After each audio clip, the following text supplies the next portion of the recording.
Bonjour à tous et bienvenue. Aujourd'hui, on va s'attaquer à une compétence super importante pour quiconque aime avoir des plantes à la maison ou dans son jardin, l'art de reconnaître une plante qui ne va pas bien et surtout de la soigner. Alors prêt à faire passer cette fameuse main verte au niveau supérieur? Et oui, cette idée, elle est toute simple, mais elle change tout. Si on voit nos plantes un peu comme des patientes, notre regard sur elles est complètement différent. Parce que sans nos soins, elles nous le montrent qu'elles ne vont pas bien. Elles jaunissent, se flétrissent et peuvent finir par mourir. Gardons bien cette image en tête, ça va nous guider. Bon, pour commencer un bon diagnostic, la première étape, c'est de connaître l'ennemi. Plusieurs choses peuvent mettre à mal la santé d'une plante. Allez, voyons ensemble qui sont les coupables les plus fréquents.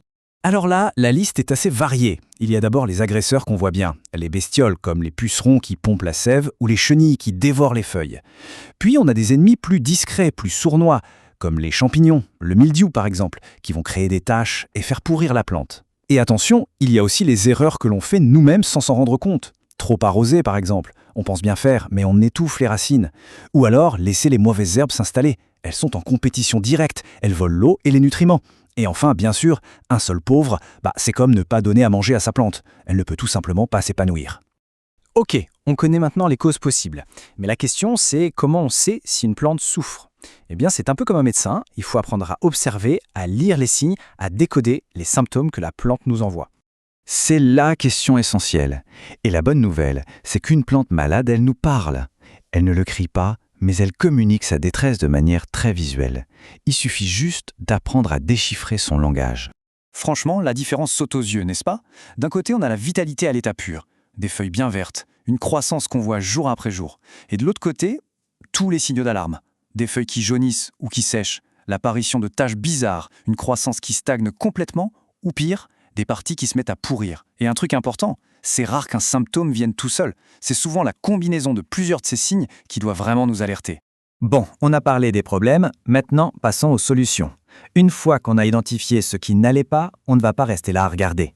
Il y a toute une série d'actions, de gestes concrets et super efficaces pour aider notre plante à se remettre sur pied.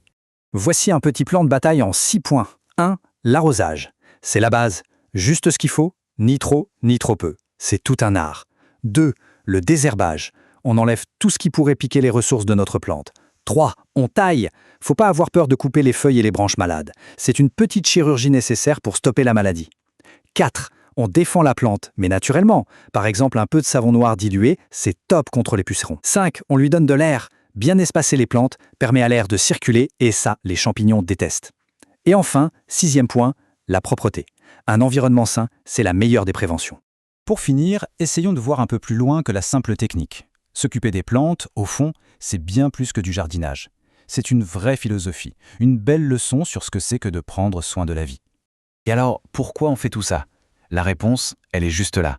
Le résultat de toute cette attention, de tous ces soins, c'est d'avoir des plantes qui ne se contentent pas de survivre, mais qui s'épanouissent.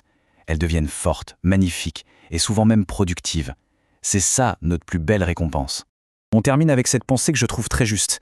S'occuper d'une plante, ça nous apprend la patience, l'observation, le sens des responsabilités. Ce sont des qualités qui vont bien au-delà du jardinage. C'est une façon d'apprendre à respecter la nature, à la chérir. La prochaine fois qu'on croisera une plante, peut-être qu'on la regardera avec un œil un peu différent.